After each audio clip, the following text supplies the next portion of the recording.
Isang gabi ng Pasko, sa gitna ng malamig na nyebe na tuklasan ni Mireya, ang pinakamatinding pagtataksil. Habang nilalamig ang kanyang puso sa panlilinlang ni Gavino at Danica ang galit, ay naging apoy ng pagbangon. Hindi na siya ang babaeng api at tahimik na nagdurusa. Handa na niyang bawiin ang lahat ng inagaw sa kanya. Kakayanin ba niyang harapin ang madilim na lihim ng pamilya La Cuesta upang muling makabangon? Madaling manipulahin ang babaeng yan basta makuha lang natin ang huling pirma niya bago matapos ang taon mawawala na sa kanya ang buong Sandoval Group. Ang mga salitang iyon ay lumabas mula sa bibig ni Doña Socorro malamig at walang kaunting habag na tila balisong na sumaksak sa katahimikan ng hapon. Sa kabilang panig ng sliding door ng luxury suite sa Hokkaido, nakatayo si Mireya. Hawak niya ang isang tray ng mainit na tiyak at salabat na may hiwa ng sariwang lemon. Pula at nanginginig ang kanyang mga daliri mula sa matinding lamig ng winter sa Japan. Ngunit mainat niyang inayos ang bawat tasa ayon sa eksaktong gusto ng kanyang biyanan. May 3 patak ng pulot at walang kaunting tamis. Ginawa niya yon ng may buong pagmamahal sa paniniwalang ang simpleng pag-aalaga ay makakapagpalambot sa malamig na pagtrato ng pamilya ng kanyang asawa sa kanya. Ngunit ang bawat patak ng pawis at pagsisikap niya ay naging isang malaking katuwaan lamang sa loob ng silid. Akala ba niya talaga ay minahal siya ng anak ko? Muling narinig ni Mireya ang boses ni Doña Socorro, may kasamang malutong na tawa na puno ng pang-aasar. Kung naghintay si Mireya ng pagtatanggol, inaasahan niya magsisalita ang kanyang asawa, ang lalaking ipinangako sa harap ng altar na iingatan at igagalang siya habang buhay.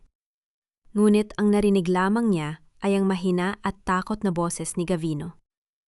"Mami, wag naman masyadong malakas ang boses mo," pabulong na sabi ni Gavino, ngunit walang katiting na pagtatanggol sa kanyang tono. "Baka marinig ka ni Mireya. Nagtimpla pa man din siya ng mainit na inumin para sa inyo dahil malamig ang panahon." At ano naman kung marinig niya? Mabilis na pabalang ang sagot ng matanda na tila mas lalo pang naging matapang. "Ano ang gagawin ng basahang yan iiyak sa sulok, katulad ng ginagawa niya araw-araw? Tingnan mo nga siya. 5 taon na kayong kasal pero kahit isang apo ay hindi ka maibigay. Ang swerte pa nga niya at tinanggap natin siya sa pamilyang ito matapos mamatay ang ama niya." Sumali sa usapan ng isang matinis at pamilyar na boses. Si Danica ang asawa ng nakakatandang kapatid ni Gavino. "Totoo yan, Tita Socorro," sabi ni Danica na may kasamang maarte at malambing na tawa na palaging ginagamit nito kapag nakaharap kay Gavino. "Kung ako lang ang nasa kalagayan ni Gavino, matagal ko nang pinalitan ang babaeng yan. Masyadong nagpapakabanal, akala mo kung sinong malinis. Pero ang totoo ay pabigat lang at walang pakinabang sa pamilya niyo." Sa labas ng pinto, naramdaman ni Mireya ang matinding pag-init ng kanyang mga palad habang hawak ang tray. Ang init ng tanso ay dumadaloy sa kanyang manipis na guwantes, ngunit ang loob ng kanyang dibdib ay parang nilamon ng yelo. Ang kanyang lalamunan ay nanikip na tila may malaking bara na pumipigil sa kanyang paghinga. Ang kanyang mga labi ay nanginginig, ngunit walang anumang tunog ang lumalabas mula rito. 5 taon. 5 mahahabang taon siyang gumigising sa madaling araw upang tiyaking maayos ang lahat para sa pamilya La Cuesta. Tiniis niya ang bawat pambabastos, ang bawat patagong panlalait ni Doña Socorro. Inilipat niya ang pamamahala ng karamihan sa mga ari-arian ng kanyang ama kay Gavino upang hindi ito maramdaman na mas mababa sa kanya. Ginawa niya ang lahat para maging isang mabuting asawa, isang masunuring mena, at isang mapagkumbabang menanugang. Subalit sa paningin pala nila ang kanyang pagpapakumbaba ay kawalan ng halaga at ang kanyang pagmamahal ay isang pagkakataon lamang upang siya ay pigaan at abusuhin. "Bukas na bukas ibigay mo sa kanya ang mga dokumento mula sa abogado Gavino," patuloy ni Doña Socorro habang naririnig ang kaluskos ng mga papel sa loob. "Sabihin mo, kailangan para sa restructuring ng resort sa Boracay. Pirma lang niya ang kailangan natin. Kapag napunta na sa pangalan mo ang natitirang mga shares ng Sandoval Group, maari na natin siyang ipadala sa isang pribadong pasilidad sa Tagaytay. Sabihin natin sa media at sa board na hindi na niya kinaya ang depresyon mula nang mamatay ang ama niya." Narinig ni Mireya ang mahinang pagtawa ni Gavino. Ang tunog na iyon ay mas matalas pa sa anumang kutsil o nadumahi sa kanyang puso. "You really are a genius, Mommy," sabi ni Gavino na may kasamang pagmamayabang. "Deserve naman natin ito. Tayo rin naman ang nagpapatakbo ng kumpanya habang siya ay nakatunganga lang at nagmumukmok sa bahay." "I can't wait for this drama to be over, Gav." Dagdag pa ni Danica na may kasamang malambing na pag-alalay sa boses ni Gavino. Napaka-stressful kasama ng babaeng yan sa iisang bubong. Bahagyang nadulas ang tray sa mga kamay ni Mireya. Isang patak ng kumukulong, salabat ang tumulo sa kanyang ibabang pulso. Ang matinding lapnos sa kanyang balat ay nagdulot ng sakit, ngunit ang sakit na iyon ay walang-wala kumpara sa pagkawasak na nangyayari sa loob ng kanyang kaluluwa. Tumingin siya sa kanyang refleksyon sa madilim na salamin ng bintana sa hallway. Nakita niya ang kanyang namumutlang mukha, ang mga matang puno ng dusa at ang anino ng isang babaeng ibinigay ang lahat para sa mga taong itinuring siyang basura. Bumalik sa kanyang isip ang huling bilin ng kanyang ama sa hospital bed bago ito pumikit ng tuluyan.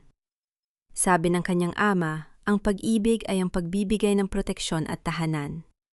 Ngunit paano kung ang tahanang pinasok mo ay puno pala ng mga lubong nag-aabang lamang upang lalamunin ka? Naalala ni Mireya kung paano siya naniwala na ang kanyang pagiging tahimik ay tanda ng kadakilaan. Ngunit sa harap ng katotohanan ito, na-realize niya na ang kanyang pananahimik ay naging sandata lamang ng kanyang mga kaaway upang unti-unting patayin ang kanyang danggal at ang diwa ng kanyang ama. Dahan-dahang humakbang paatras si Mireya patungo sa dilim ng pasilyo.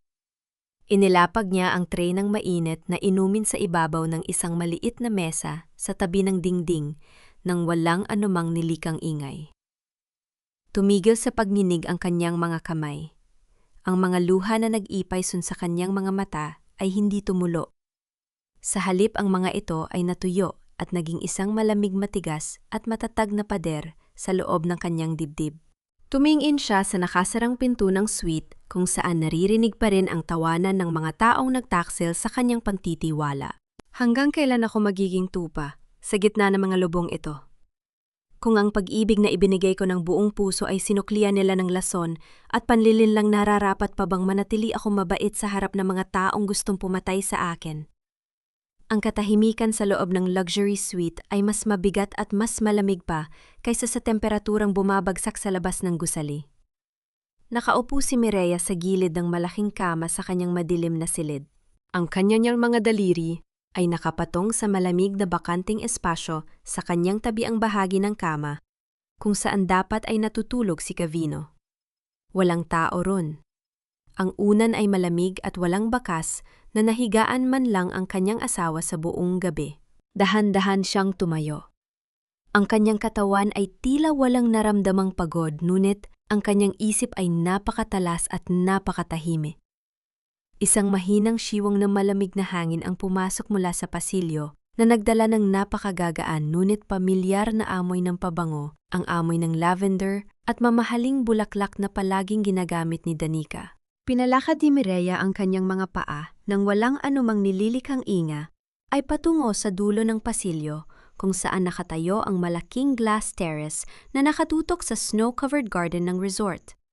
Ang liwanag ng buwan ay tumatama sa puting nyebe na nagbibigay ng maliwanag na refleksyon sa dalawang taong nakatayo sa ilalim ng kahoy na bubong ng balkonahe.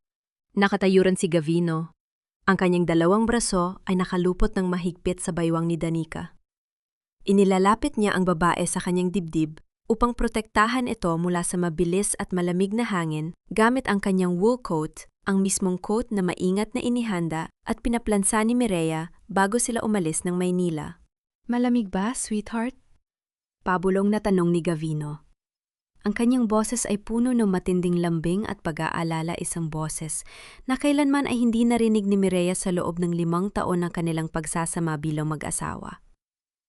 Hinalikan ni Gavino ang noo ni Danica bago dahan-dahang inilipat ang kanyang mga labi sa mga labi ng babae. Isang matagal masiding halik sa gitna ng bumabagsak na nyebe. Si Danica ay yumakap ng mahigpit sa leeg ni Gavino. May lumabas na mahinhin at malambing na tawa mula sa kanyang mga labi matapos ang halik. "Malamig, pero mas mainit kapag kasama kita. Paano kung magising ang asawa mo at makita tayo rito sa balkona? Huwag mong isipin ang babaeng yan. Sagot ni Gavino habang hinahawakan ang mukha ni Danica ng may buong pagmamahal. Tulog na tulog yon dahil sa pagod. At saka, konting tiis na lang, Danica. Kapag nakuha na natin ang buong Santova Group, hindi na natin kailangang magtago sa dilim. Magsasama na tayo ng malaya bilang tunay na mag-asawa. Siguraduhin mo lang, Gav, sagot ni Danica na may kasamang tamis sa boses, ngunit may lason sa kanyang mga mata. Ayokong maghintay ng matagal habang nakikitang ginagamit niya ang pangalan at yaman ng pamilya niyo. Naaawa na ako kay Tita Socorro sa pakikipagplastikan sa kanya araw-araw. Sa gilid ng pinto ng balkona, dahan-dahang bumukas ang pinto ng kalapit na silid. Lumabas si Doña Socorro na kabalabal ng mamahaling fur coat at may hawak na tasa ng mainit na tsokolate. Tumingin siya sa dalawa na nakayakap pa rin sa isa't isa. Walang kaunting pagkagulat, galit o hiya sa mukha ng matanda. Sa halip isang malawak ng ngiti ng pagmamagaling ang gumuhit sa kanyang mga labi. Mag-ingay pa kayo rito at baka talagang magising ang basahang yan. Mahinang saway ni Doña Socorro, ngunit may kasamang tawa sa kanyang tono. Magtiis muna kayo hanggang bukas. Kapag naipirma na niya ang mga papel sa harap ng abogado, maaari na nating simulan ang proseso ng pagpapadala sa kanya sa pasilidad sa Tagaytay. Walang makakahalata dahil lahat ng tao ay naniniwala. Wala na siya sa sarili. Mami, siguraduhin mong hindi makakahingi ng tulong si Mireya sa mga dating kaibigan ng ama niya. Paalala ni Danica habang isinasaayos ang kanyang buhok. Huwag kang mag-alala, sagot ng matanda ng may matinding kapangahasan. Wala nang naniniwala sa kanya. Ipinalabas ko na sa buong lipunan sa Maynila na hindi natimbang ang kanyang isip mula nang mamatay ang ama niya. Ang buong mundo ay maaawa sa atin dahil sa pag-aalaga sa isang sirang ulo. Nakayo si Mireya sa likod ng makapal na kurtina sa loob ng silid.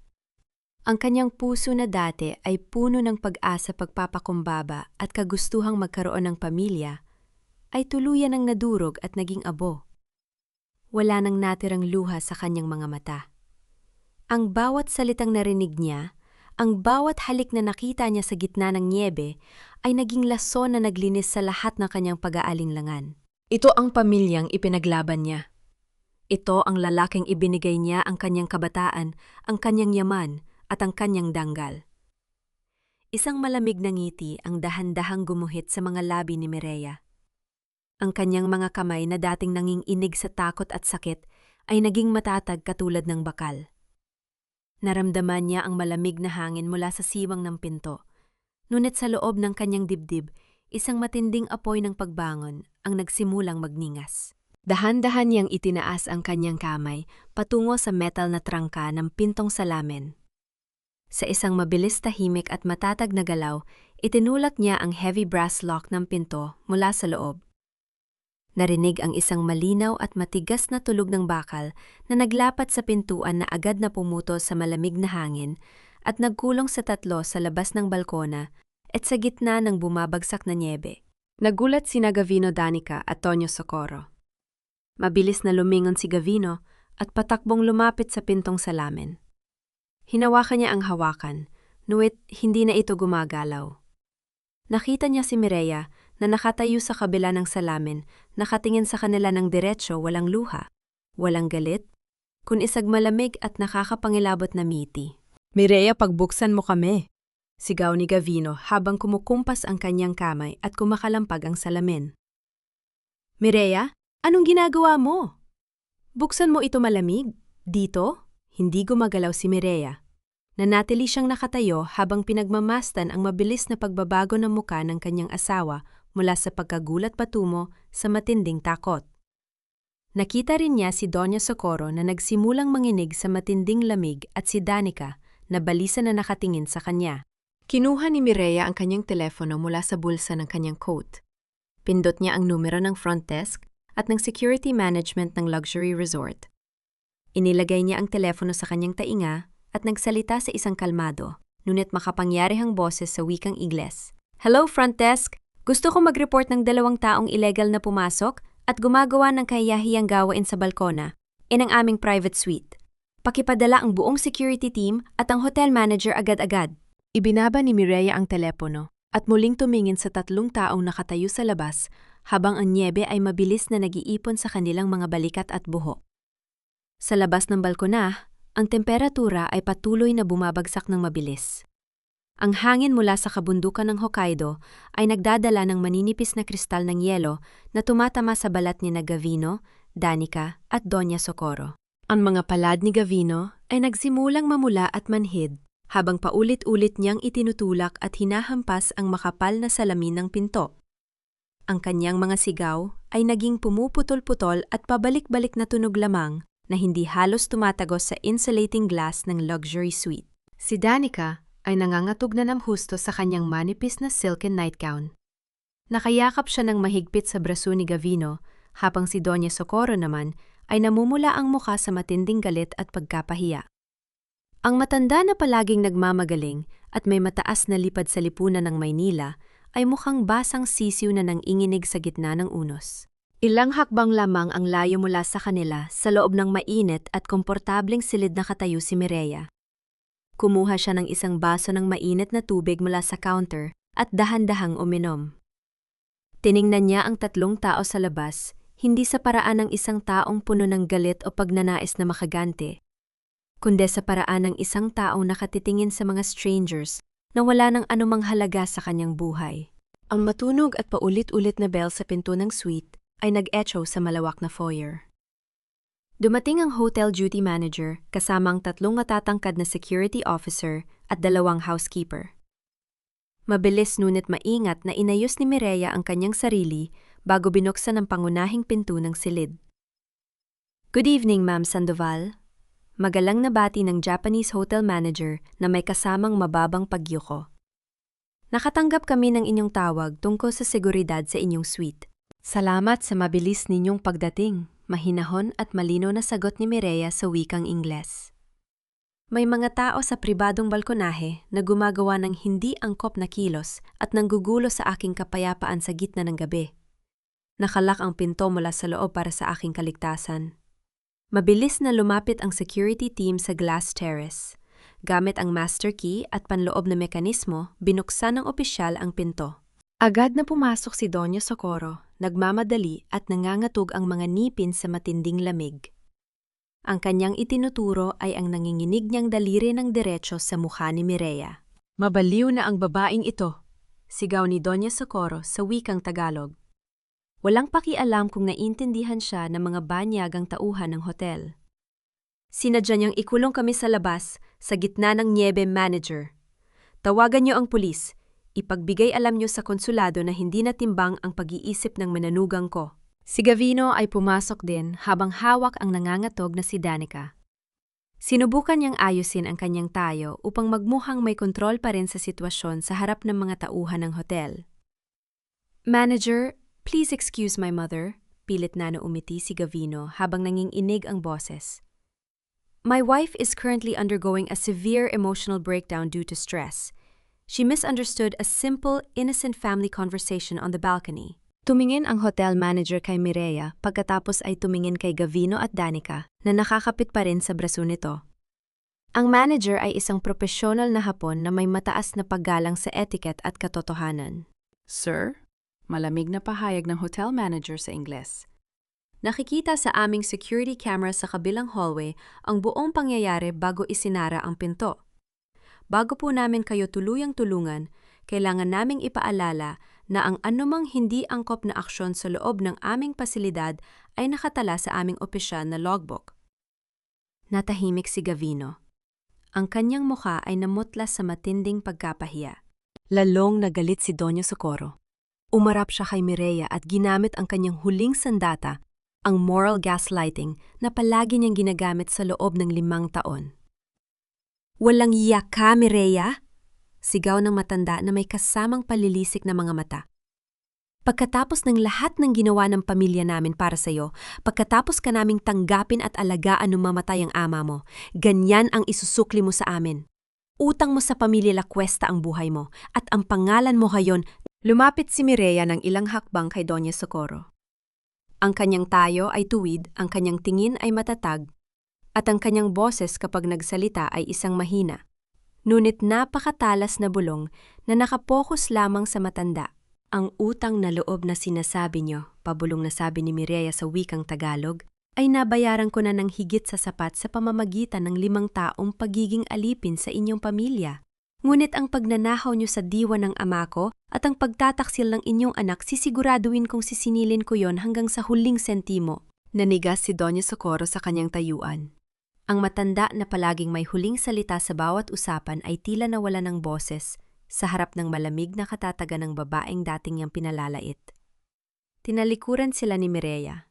Kinuha niya ang kanyang kulay itim na wool coat, ang kanyang leather handbag at ang isang nakashelyong envelope na naglalaman ng mga orihinal na papeles ng kanyang ama na lihim niyang kinuha sa safe ng suite habang nakakulong ang tatlo sa labas. Nang maglakad si Mireya patungo sa pintuan ng suite, mabilis na humakbang si Gavino at sinubok ang hawakan ng kanyang braso. "Mireya, hintay!" sigaw ni Gavino. "Saan ka pupunta sa kalagitnaan ng gabi? Pag-usapan natin ito ng tayong dalawa lang." Bago pa man maidikit ni Gavino ang kanyang mga daliri sa braso ng asawa, mabilis na humakbang paatras si Mireya. Ang kanyang tingin kay Gavino ay puno ng matinding pag-ayaw na tila ang lalaki ay isang maruming bagay na hindi dapat hawakan. "Huwag mong hahawakan ang balat ko kailanman," malamig na pahayag ni Mireya. "Kausapin mo na lamang ang abogado ko kapag lumapag ang eroplano ko sa Maynila." Lumabas si Mireya sa suite.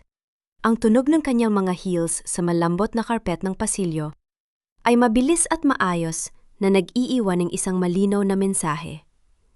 Ang babaeng madaling manipulahin ay tuluyan ng namatay sa malamig na gabi ng Hokkaido. Ang mainit at maalinsangang hangin ng Maynila ay agad na sumalubong kay Mireya nang lumabas siya ng paliparan ng Ninoy Aquino International Airport. Napakalaki ng pagkakaiba ng init na ito sa nagyayelong hangin ng Hokkaido, na kanyang iniwan, ilang oras lamang ang nakalilipas. Ang kaibahang ito ay tila sumasalamin din sa kanyang sarili. Ang malamig na sakit ng pagtataksil sa Japan ay napalitan na ng isang nagbabagang apoy ng determinasyon sa kanyang pagbabalik sa sarili niyang lupain. Pagkarating niya sa malaking bahay ng pamilya La Cuesta sa isang eksklusibong subdivision sa Quezon City, maingat na isinuot ni Mireya ang kanyang maskara ng kahinaan, nagsuot siya ng malaking sunglasses upang itago ang kanyang mga mata hinayaang magulo. Nang bahagya ang kanyang buhok, and bawat galaw niya ay pinalabas niyang mabagal at tila walang buhay. Ito ang nais makita ni Gavino at Doña Socorro. Isang basag at walang lakas na Mireya na madali nilang mayayanig. Nang pumasok siya sa malawak na sala, ang mga kasambahay ay nagmamadaling kumuha ng kanyang mga bag, may kasamang pag-aalala sa kanilang mga mukha. "Ma'am Mireya, okay lang po ba kayo?" tanong ni Aling Teresa, ang matandang kasambahay na matagal nang tapat kay Mireya. "Sabi po ni Doña Socorro ay nagka-nervous breakdown daw po kayo sa Japan." "Medyo pagod lang po, Aling Teresa," mahinang sagot ni Mireya pilit na ginagawang paos at mahina ang kanyang boses. "Gusto ko muna sanang magpahinga sa silid ko at huwag munang isturbuhin ng kahit sino." Sa ilalim ng balat, kayo ng isang nagluluksang asawa na nagkukulong sa kanyang kwarto lihim, na nag-ayos si Mireya ng kanyang pag-alis kinabukasan. Gamit ang isang simpleng taxi at simpleng kasuutan na hindi karaniwang isinusuot ng isang mayaman na tagapagmana ng Sandoval Group, nagtungo siya sa gitna ng Makati Commercial District upang makipagkita sa nag-iisang tao na may kakayahang tumulong sa kanya sa aspetong legal. Ang opisina ni Otin Jose Valderrama ay tahimik, may amoy ng lumang leather na mga libro at mahogany wood. Si Otin Valderrama ay isang matandang abogado na may mapuputing buhok at matatalas na mga mata. Siya ang pinakamatalik na kaibigan at legal counsel ng namayapang ama ni Mireya sa loob ng 3 dekada. "Mireya Hiha," nag-aalalang bati ng matanda habang mabilis na tumayo mula sa kanyang upuan at inalalayan si Mireya. "Nang tumawag ka kahapon mula sa Japan, luba ako nga bahala sa tono ng boses mo. Ano ba talaga ang nangyari sa Hokkaido?" Hindi nagsalita si Mireya. Sa halip, maingat niyang inilabas ang makapal na folder na naglalaman ng mga dokumentong nakuha niya sa safe ng suite sa Japan, kasama ang mga kopya ng ilang transaksyon na ipinadala sa kanya ng kanyang contact sa Treasury Department ng Sandoval Group. Inayos ni Ate Valderrama ang kanyang salamin at maingat na binasa ang bawat pahina ng mga papeles. Habang lumilipas ang mga minuto, ang kanyang mukha ay unti-unting napuno ng matinding pagkagulat at galit. Diyos ko, Mireya. Pahayag ng abogado habang mahina ning itinapik ang kanyang mga daliri sa ibabaw ng mesa. May mga pirma rito sa mga board resolution na hindi galing sa'yo. At ang ilan sa mga lupaing pagmamay-ari ng tatay mo sa Laguna, nakasangla na sa bangko ng walang pahintulot mo o ng board ng kumpanya. Falsification of documents, malamig na tugon ni Mireya. Ginamit ni Gavino ang kanyang posisyon bilang executive officer upang manipulahin ang aming corporate records habang ako ay nagluluksa pa sa pagkamatay ni Papa. Hindi lang yon, Hiya. Pagpapatuloy ni Ate Valderrama habang ipinapakita ang isang particular na kasunduan. May mga inilabas silang pondo mula sa Treasury na ipinadala sa isang bagong tatag na korporasyon sa labas ng bansa. Kung hindi natin ito pipigilan sa susunod na buwan, ay magkakaroon sila ng sapat na kontrol upang formal na ideklara ang kawalan mo ng kakayahan na magpasya para sa kumpanya. Narinig ko sila sa Japan, Tito Jose.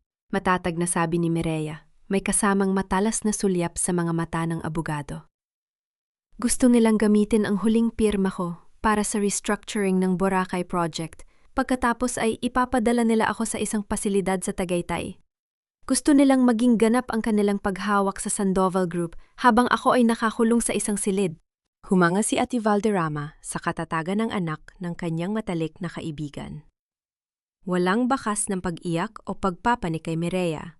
Ang nakikita lamang niya ay ang parehong talas ng isip na nagpatayo sa Sandoval Group maraming taon na ang nakalilipas.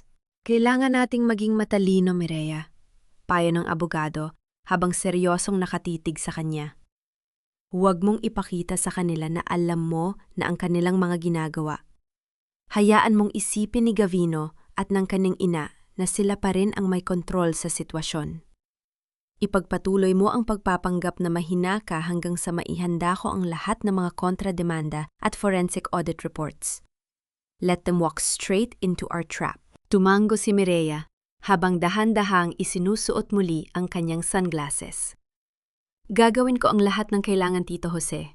Mula sa araw na ito, ang bawat luha na makikita nila sa akin ay magiging bahagi lamang ng kanilang sariling pagkawasak.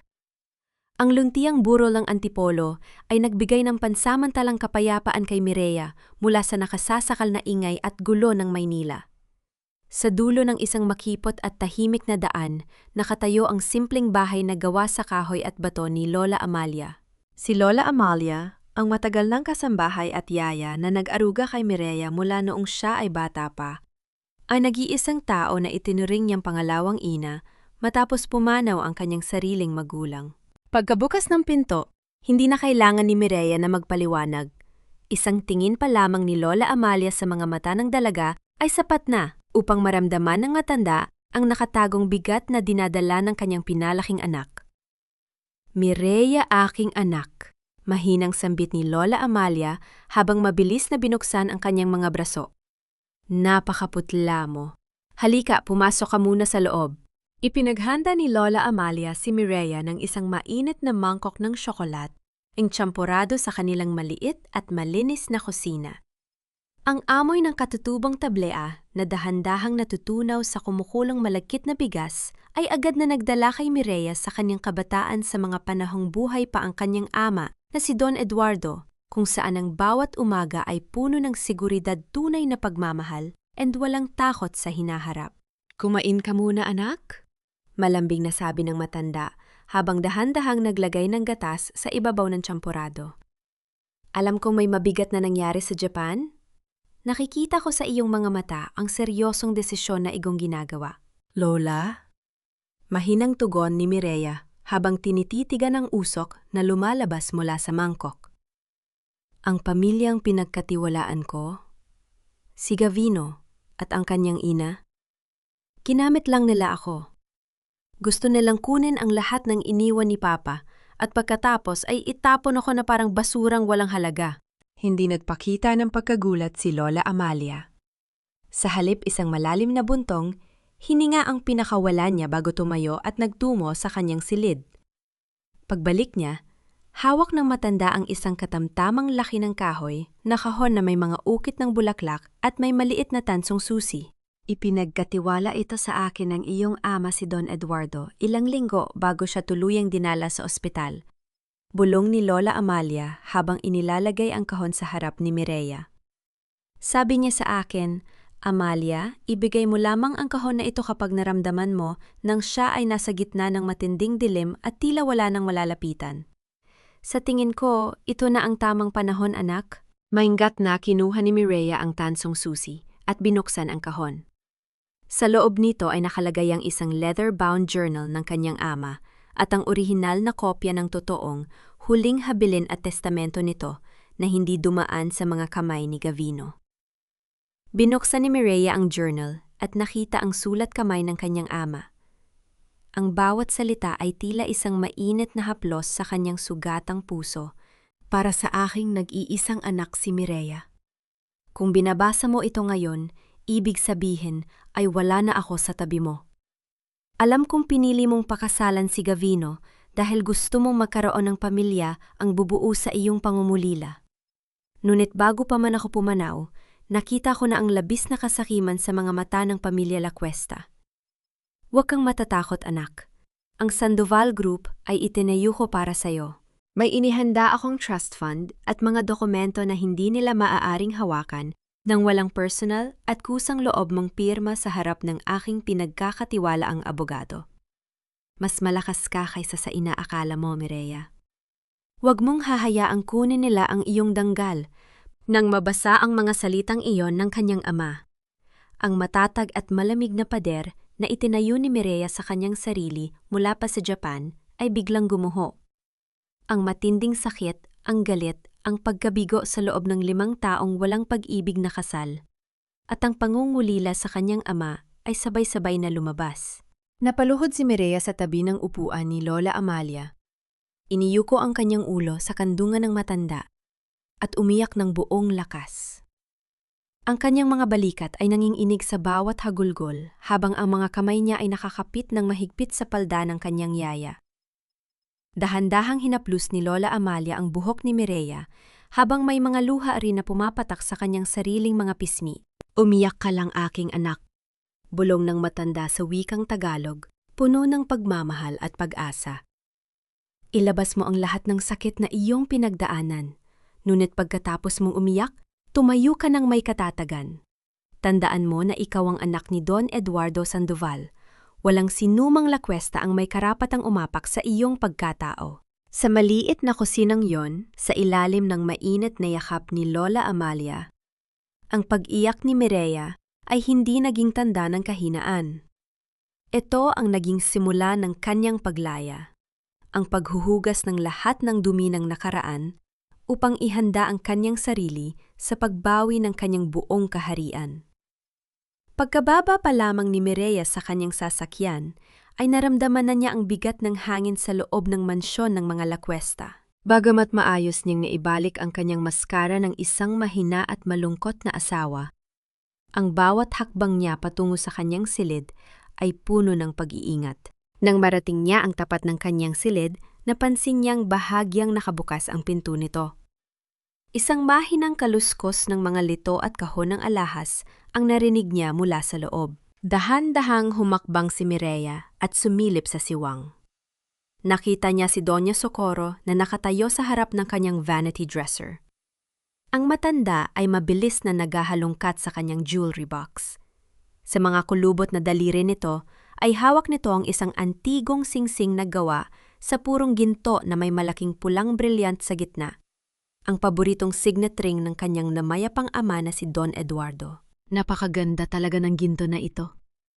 Pabulong na sabi ni Doña Socorro sa kanyang sarili habang nanlilisik ang mga mata sa kasakiman. Pwedeng-pwede itong pantakip sa mga utang natin sa kasino sa Manila Bay. Hindi na nagdalawang isip si Mireya. Itinulak niya ng dahan-dahan ang pinto at pumasok sa silid ng buong hinhin, ngunit may matatag na presensya. Ano po ang ginagawa ninyo sa aking mga personal na kagamitan, Doña Socorro? Malamig na tanong ni Mireya. Nagulat ang matanda. Halos mabitawan niya ang singsing, ngunit mabilis niyang naibalik ang kanyang mapagmataas na tindig. Isang plastik na ngiti ang agad na gumuhit sa kanyang mukha, habang maingat na inilagay ang singsing sa kanyang bulsa. Ay Mireya, nandyan ka na pala? Sabi ni Doña Socorro na may kasamang pekeng tawa. Hindi kita narinig na pumasok. Inayos ko lang naman ang iyong mesa dahil napakagulo at nakita ko itong lumang singsing ng tatay mo. Nakatambak lang naman ito rito at hindi mo ginagamit. Kaya naisip ko, bakit hindi mo na lang ito ibigay sa pamilya namin bilang tanda ng iyong pagpapahalaga?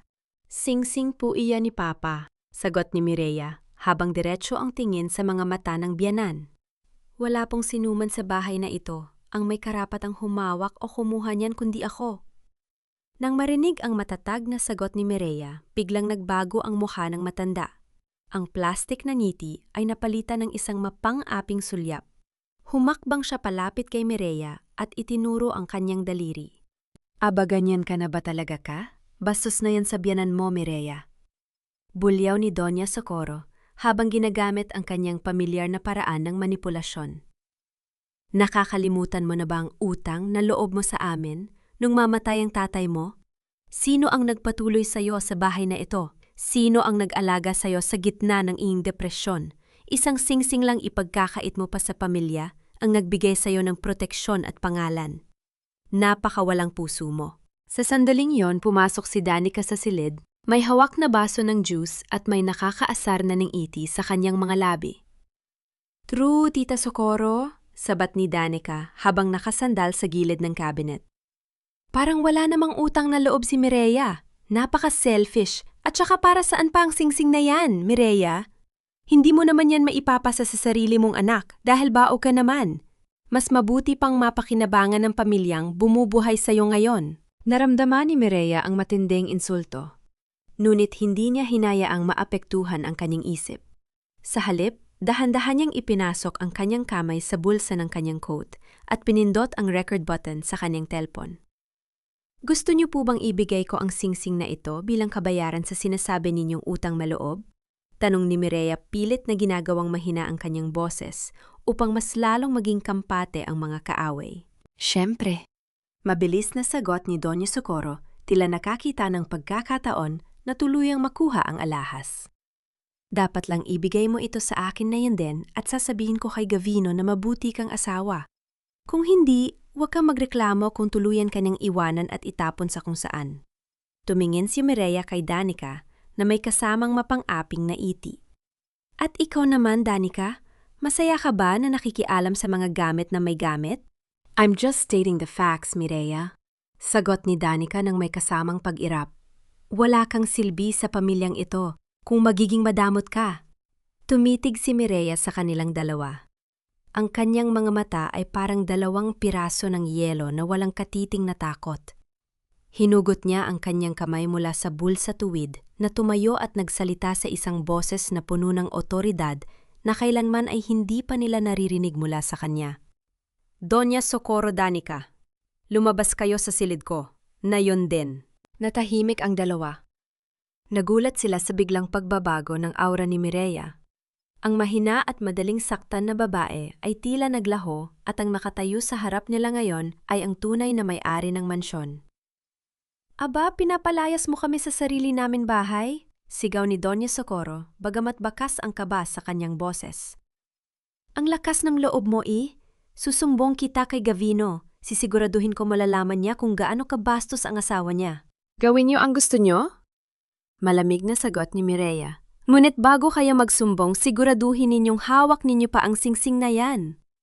Dahil kapag hindi nyo yan inilapag sa mesa, ngayon din tatawagan ko ang pulis upang i-report ang pagnanahaw sa loob ng aking silid. Dahil sa matinding takot na madungisan ang kanilang pangalan sa lipunan, galit na ibinalik ni Doña Socorro ang singsing sa vanity table. Halika na nga, Danica. Galit na sabi ng matanda habang hinahatak ang braso ng kasama. Tingnan natin kung saan pupunta ang yabang ng babaeng yan kapag nakuha na natin ang lahat. Padabog silang lumabas ng silid, ngunit sa kanilang mabilis at galit na pag-alis, may isang maliit at nakatuping papel ang nalaglag mula sa bulsa ni Doña Socorro patungo sa makintab na sahig ng silid. Dahan-dahang lumapit si Mireya at pinulot ang papel. Pagkabukas niya nito, nakita niya na ito ay isang orihinal na resibo ng isang kilalang pawn shop sa Maynila. Nanlaki ang mga mata ni Mireya sa kanyang nabasa. Nakasulat sa resibo na isinangla ni Doña Socorro ang titulo ng isa sa mga pangunahing lupain ng pamilya La Cuesta para sa isang napakalaking halaga at meron na lamang silang 24 na oras upang bayaran ang interes o tuluyan itong mareremate ng bangko. Isang matalim na ngiti ang gumuhit sa mga labi ni Mireya habang hawak ang papel. Ang pamilya La Cuesta ay nasa gilid na pala ng bangin ng kahirapan at ito ang dahilan kung bakit desperado silang makuha ang kanyang mga shares. Upang tuluyang mapawi ang anumang hinala ni Mireya matapos ang naganap sa Japan, nag-ayos si Gavino ng isang marangya at pribadong hapunan sa isang sikat na hapunang Pranses sa Bonifacio Global City. Ang buong silid ay nababalot ng banay at naliwanag ng mga kandila at mahinang musika. Nang biolin sa background na tila nagbibigay ng isang formal at seryosong atmosfera para sa muling pag-aayos ng kanilang relasyon. Dumating si Gavino na may dalang isang pumpon ng mga pulang rosas. Ang kanyang mukha ay puno ng maamong ekspresyon na tila isang asawang labis na nagsisisi sa kanyang mga naging pagkakamali. Para sa pinakamaganda kong asawa, bulong ni Gavino habang inilalagay ang mga bulaklak sa harap ni Mireya at sinubukang hawakan ang kamay ng dalaga sa ibabaw ng mesa. Subalit maingat at banayad na iniwas ni Mireya ang kanyang kamay upang kunin ang kanyang baso ng tubig na nag-iwan kay Gavino na walang magawa kundi ang ibalik ang kanyang kamay sa kanyang kandungan. Mireya, sweetheart. Panimula ni Gavino habang ginagawa niyang malungkot at puno ng emosyon ang kanyang mga mata. Gusto kong humingi ng tawad sa iyo tungkol sa nangyari sa Japan. Alam kong nagalit ka pero sumumpa ako sa harap ng Diyos. Walang ibig sabihin ang nakita mo. Si Danica, nakita niya lang akong labis na nalulungkot dahil pakiramdam ko ay wala ka ng pakialam sa akin.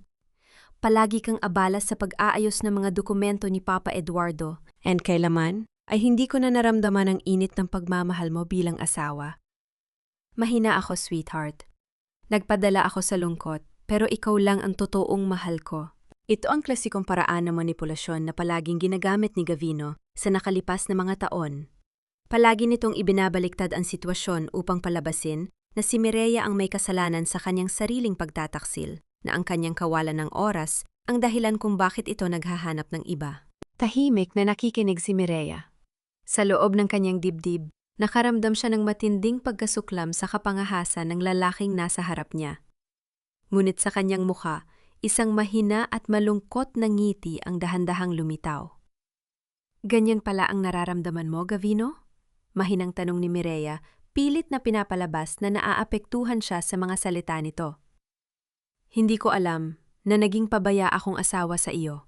Kaya nga gusto kong bumawi, sweetheart. Mabilis na sagot ni Gavino, habang nanlilisik ang tuwa sa kanyang mga mata dahil sa paniniwalang nakuha niya muli ang loob ng asawa. Gusto ko magsimula tayo ng bagong pahina. At upang patunayan niya, naghanda ako ng isang napakagandang pamumuhunan para sa ating dalawa, isang bagong luxury resort development sa Boracay sa ilalim ng ating magkasamang pangalan. Ito ang magpatatatag sa ating hinaharap. Inilabas ni Gavino ang isang makapal na folder mula sa kanyang leather bag at inilapag ito sa mesa kasama ang isang mamahaling panulat. Kailangan ko lang ang iyong pirma rito sa board resolution upang maaprubahan ko ang paglipat ng pondo mula sa treasury ng Sandoval Group. Sabi ni Gavino habang ipinapakita ang bahagi kung saan dapat pumirma si Mireya. Gawin natin ito para sa ating hinaharap, sweetheart. Tumingin si Mireya sa mga dokumento. Alam niyang ito ang huling hakbang na hinihintay ng pamilya La Cuesta upang tuluyan siyang maalis sa kumpanya. Dahan-dahan niyang binuksan ang kanyang handbag at inilabas ang isang eleganteng gintong panulat na may ukit ng pangalan ng kanyang ama. Gagamitin ko na lang itong panulat ni Papa, pabulong na sabi ni Mireya. Mas pakiramdam ko ay may baspas niya ang gagawin kong pagpirma para sa ating pamilya. Hindi alam ni Gavino na ang panulat na yon ay naglalaman ng isang espesyal na tinta na gawa sa chemical na unti-unting naglalaho kapag nahanginan sa loob ng 12 oras. Ang tinta ay magiging hitsura ng ordinaryong itim na tinta sa simula, ngunit pagkalipas ng isang gabi, ang papel ay babalik sa pagiging blangko na parang walang anumang isinulat dito. Maayos at dahan-dahang pinirmahan ni Mireya ang bawat pahina ng dokumento sa harap ni Gavino. Sana ay maging matagumpay ang pamumuho ng ito, Gavino, sabi ni Mireya habang ibinabalik ang panulat sa kanyang bag. Salamat, sweetheart, bulong ni Gavino habang mabilis na kinuha ang mga papel at ibinalik ito sa kanyang bag nang may matinding kasiyahan sa kanyang muka. Hinding-hindi ka magsisisi sa desisyong ito. Ipinangako ko sa iyo, magiging maayos ang lahat. Matapos ang hapunan, nagpaalam si Gavino na meron pa siyang late-night meeting sa mga kasosyo sa negosyo, kaya't pinasakay niya si Mireya sa isang hiwalay na sasakyan ng kumpanya. Habang nakaupo sa loob ng gumagalaw na sasakyan sa gitna ng maliwanag na gabi ng Maynila, inilabas ni Mireya ang kanyang telpon at nagpadala ng isang mensahe kay Ate Valderrama. Hawak na niya ang mga papeles. Bukas ng umaga, wala nang halaga ang kanyang pinaghirapang makuha. Ang kasakiman ay parang isang mabangis na hayop sa dilim kapag naamoy nito ang dugo. Nang pagkakataon, mabilis itong sumusugod nang walang anumang pag-aalinlangan. Ito ang mismong kahinaan ng pamilya La Cuesta na ginamit ni Mireya upang ihanda ang kanilang sariling bitag. Sa loob ng silid-aklata ng mansyon, maingat na inilapag ni Mireya ang isang kulay pulang folder sa ibabaw ng kanyang mesa. Ang folder ay may nakasulat na Sandoval Trust Asset Expansion Project, highly confidential. Sa loob nito ay may mga peking ulat ng bangko at mga peking ulat ng pagsusuri na nagpapakita ng isang lihim na proyekto sa Palawan na may kakayahang magbigay ng 200% tubo sa loob lamang ng 3 buwan. Nang marinig ni Mireya ang mahinang yabag ng mga paa ni Danica sa pasilyo, mabilis siyang lumabas ng silid at nagtungo sa kusina na tila nagmamadali. Katulad ng kanyang inaasahan, pumasok si Danica sa silid-aklatan upang maghanap ng anumang kahinaan ni Mireya. Ngunit ang kanyang nakita ay ang pulang folder. Mabilis na binuksan ni Danica ang bawat pahina at ang kanyang mga mata ay nanlaki sa matinding pagkagulat at ingit nang mabasa ang mga numero ng kita. Diyos ko! Pabulong na sabi ni Danica habang nanginginig ang kanyang mga daliri sa tuwa. May lihim na gintong proyekto ang babaeng ito. Kung mauna kaming mag-invest dito bago niya gamitin ang pondo ng kumpanya, mapapasa amin ang buong tubo. Mabilis na tumakbo si Danica patungo sa silid ni Doña Socorro upang ipagbigay alam ang kanyang natuklasan. Ang matanda na kasalukuyang balisa dahil sa mga utang sa kasino at mga nakaraang pagkatalo sa negosyo ay tila nakakita ng isang banal na liwanag sa impormasyon ni Danica. Sigurado ka ba riyan, Danica? Tanong ni Doña Socorro habang nanlilisik ang mga mata sa pag-asa. Baka bitag ng babaeng yan. Hindi, tita. Mabilis na sagot ni Danica. May lagda mismo ng mga bangko at may selyo ng Sandoval Group. Gusto niyang sarilinin ang Quieta upang hindi natin makuha ang yaman ng tatay niya. Kailangan nating kumilos bago niya simulan ang paglipat ng pondo bukas. Kinausap agad na matanda si Gavino. Ang mag-ina ay nagmadaling gumawa ng paraan upang makakuha ng pondo. Ngunit dahil ang karamihan sa kanilang mga account ay may limitasyon, nagpasya si Doña Socorro na gamitin ang kanilang pinakahuling alas ang titulo ng kanilang mansyon at isang prime commercial lot sa Quezon City upang mag-apply ng isang mabilisang pautang mula sa isang pribadong lending firm na inirekomenda ng isang contact. Bago nila tuluyang isagawa ang transaksyon, nilapitan ni Gavino si Mireya na kasalukuyang nagbabasa ng libro sa sala. Mireya, sweetheart, panimula ni Gavino pilit na ginagawang kaswal ang kanyang boses. Narinig ko mula sa ilang board members na may binabalak kang bagong investment sa Palawan. Kung totoo man, gusto ko sanang kami na ni Mami ang humawak niyan. Masyadong malaki ang halaga, and ayaw kong ma-stress ka sa pagpapatakbo ng transaksyon. Tumingin si Mireya kay Gavino, may kasamang malungkot at tila nag-aalalang ekspresyon sa kanyang mga mata, isang perpektong paggamit ng reverse psychology. Gavino, huwag ninyong pakialaman ang proyektong yan, sabi ni Mireya, pilit na pinatitigas ang kanyang boses upang magmukhang nagdadamot. Masyadong mapanganib ang pamumuhunan yan. Maraming banta ng pagkalugi and mas mabuti pang itabi na lamang natin ang natitirang pondo ng pamilya. Huwag niyo na itong ituloy pakiusap. Ang pagpigil ni Mireya ay lalo lamang nagbigay ng kumpirmasyon sa pamilya La Cuesta na ang proyekto ay isang gintong pagkakataon na ayaw niyang ibahagi sa kanila. Sumingit si Doña Socorro mula sa likod ni Gavino, may kasamang mapang-aping tawa. Aba Mireya, huwag mo kaming pagdamutan. Kung ayaw mong ibahagi ang yaman ng iyong ama, kami mismo ang gagawa ng paraan upang umunlad ang pamilyang ito. Pirmahan mo man o hindi, ang paglipat ng pondo gagamitin namin ang sarili naming mga ari-arian upang pumasok sa proyektong ito. Sinasabi ko sa inyo, Doña Socorro, pakiusap ni Mireya na kunwari ay balisa. Huwag ninyong ituloy ang loan gamit ang mansyon. Mapapahamak kayo rito. Huwag mo kaming turuan kung paano magpatakbo ng pananalapi. Sigaw nung matanda nang may matinding kapangahasan. Gavino, ituloy ang paglipat ng pondo ngayon din. Ay collateral ang bahay at ang lote. Ipakita natin sa babaeng ito na hindi natin kailangan ang kanyang pahintulot. Nang hapon ding iyon, isinagawa ng pamilya La Cuesta ang mabilisang paglipat ng halos lahat ng kanilang natitirang likidong pondo, kasama ang pera mula sa pautang ng mansyon, patungo sa account ng sinasabing Palawan Project.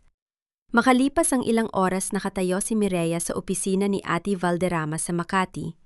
Ang gabi ay dahan-dahang bumabalot sa lungsod na nagbibigay ng mga ilaw mula sa mga matatayog na gusali. Inilapag ng matandang abogado ang isang baso ng mainit na tsaa sa harap ni Mireya.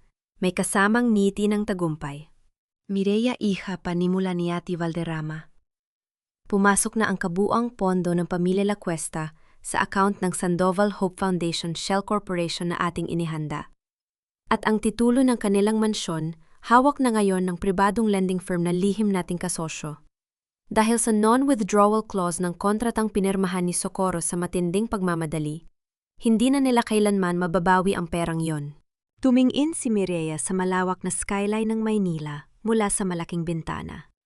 Ang kanyang muka ay nababanaagan ng liwanag ng lungsod, ngunit ang kanyang mga mata ay nananatiling malamig at tahimik. Sila mismo ang nagtali ng lubid sa kanilang sariling leeg, Tito Jose. Malamig na pahayag ni Mireya. Ang natitira na lamang nating gagawin ay ang hilahin ito sa araw ng pagpupulong ng lupon. Ang kalangitan sa ibabaw ng Maynila ay nababalot ng makapal at maiitim na ulap na sinundan ng malalakas na patak ng ulan na humahampas sa mga salaming bintana ng mansyon. Sa loob ng sala nakaupo si Mireya ng buong hinhin habang umiinom ng mainit na tsaa. Ang bawat patak ng ulan sa labas ay tila nagbabadya ng pagdating ng isang malaking bagyo. Isang bagyong matagal ang inihahanda ni Mireya para sa pamilya ng kanyang asawa. Biglang bumukas ng marahas ang pangunahing pinto ng mansyon. Pumasok si Gavino, basang-basa ang kanyang buhok at gulo-gulo ang kanyang corporate suit. Ang kanyang mukha ay namumula sa matinding galit, takot at pagkalito. Kara-kara niyang itinapon ang kanyang leather bag sa sahig habang nakatitig ng nanlilisik kay Mireya. Mireya, sigaw ni Gavino, ang kanyang boses ay nanginginig sa matinding galit na tila mapuputol ang kanyang mga litid sa leeg. Ano itong nalaman ko mula sa bangko? Bakit hindi ko ma-access ang ating mga joint accounts? At bakit ang opisina ng Palawan Investment Project ay hindi sumasagot sa aking mga tawag? May kinalaman ka ba rito? Dahan-dahang ibinaba ni Mireya ang kanyang tasa sa ibabaw ng mesa. Tiningnan niya ang kanyang asawa nang walang anumang bakas ng takot o pagkagulat. Baka naman may simpleng system maintenance lang ang Bangko Gavino? Mahinahong sagot ni Mireya. O baka naman nagkamali ka lang ng transaksyon sa matinding pagmamadali ninyo ni Doña Socorro. Huwag mo akong laruin, Mireya. Sigaw ni Gavino habang mabilis na sumugod palapit sa asawa. Sa kanyang matinding desperasyon at galit, hinawakan ni Gavino nang napakahigpit ang braso ni Mireya. Ang kanyang mga daliri ay bumaon sa balat ng dalaga, pilit na ginagamit ang kanyang pisikal na lakas upang takutin ito at makuha ang mga sagot na nais niyang marinig. Sabihin mo sa akin ang katotohanan. May ginawa ka ba sa likod ko? Pirmahan mo itong bagong authorization letter ngayon din, upang maibalik ko ang pondo ng kumpanya. Sigaw ni Gavino, habang inilalapit ang kanyang galit na mukha kay Mireya. Naramdaman ni Mireya ang matinding sakit sa kanyang braso, ngunit ang kanyang mga mata ay hindi nagpakita ng kahit isang patak ng luha o panghihina. Sa halip isang malamig at puno ng paghamak, na tingin ang ibinalik niya sa kanyang asawa. Bitawan mo ako, Gavino. Malamig at may awtoridad na utos ni Mireya. Hindi kita bibitawan hanggang hindi mo ibinabalik ang kontrol ng Sandova Group sa akin. Galit na sagot ng lalaki, habang mas lalo pang hinigpitan ang kanyang pagkakahawa. Biglang bumukas ang pinto ng sala. Pumasok si Lola Amalia, ang kanyang muka ay seryoso at walang katiting na takot. Sa likod ng matanda ay nakatayo ang dalawang matatangkad at malalaking lalaki na nakasuot ng itim na corporate suits, mga lisensyadong security guards na lihim na inupa ni Mireya sa tulong ni Ate Valderrama upang protektahan siya. Bitawan mo ang aking alaga, Gavino La Cuesta. Ang makapangyarihang boses ni Lola Amalia ay umalingaw-ngaw sa buong sala. Mabilis na humakbang ang dalawang security guard patungo sa kinaroroonan ni Gavino at Mireya.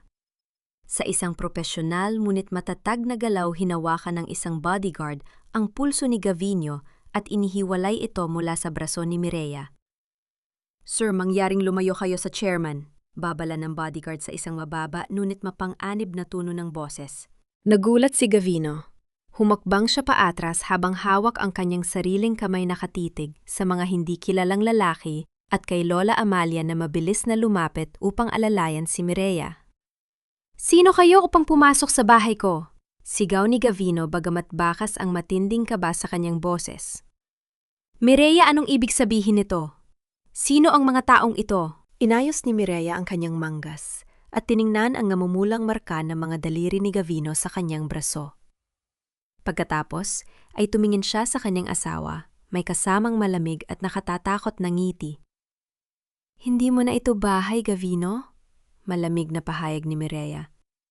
"At sa lalang madaling panahon, malalaman mo kung ano talaga ang ibig sabihin ng lahat ng ito sa araw ng ating pagpupulong ng lupon." Kinuha ni Lola Amalia ang isang makapal na shawl at maingat na ibinalot ito sa mga balikat ni Mireya. "Halika na, anak. Ligtas na ang sasakyan na naghihintay sa atin sa labas." Naglakad si Mireya palabas ng mansyon kasama si Lola Amalia habang ang dalawang bodyguard ay nakabantay sa kanilang likuran. Naiwan si Gavino na nakatayo sa gitna ng sala, nakatulala at unti-unting nilalamon ng matinding takot sa papalapit na katotohanan ng kanyang sariling pagkawasak. Habang umaandar ang sasakyan ni Mireya sa gitna ng malakas na ulan at madilim na kalsada ng Quezon City, nakita niya sa side mirror ang mga ilaw ng sasakyan ni Gavino na mabilis na sumunod sa kanila sa gitna ng unos isang desperadong lalaki na handang gawin ang lahat upang hindi mawala ang kayamanang hindi naman sa kanya. Sa loob ng isang ligtas at pribadong conference room sa gitna ng Makati ang madaling araw, ay dahan-dahang nagdadala ng unang sinag ng araw.